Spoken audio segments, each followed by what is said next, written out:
Idinaos ng Philippine National Police ang oath-taking at donning of rank ceremony ni Police Brigadier General Froilan Navarrosa, Deputy Regional Director for Administration ng Police Regional Office 8 noong ika-18 ng Mayo sa Camp Crame, Quezon City.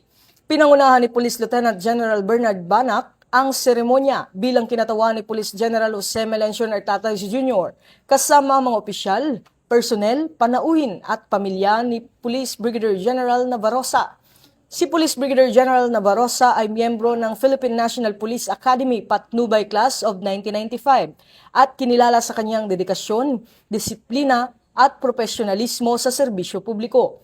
Sa mensaheng ipinarating ni Chief PNP, binigyang diin na ang promosyon ay kaakibat ng mas malaking responsibilidad sa pagpapatibay ng integridad, pananagutan, at mahusay na pamumuno sa gitna ng mga hamon sa peace and order, illegal drugs, cybercrime, at internal discipline.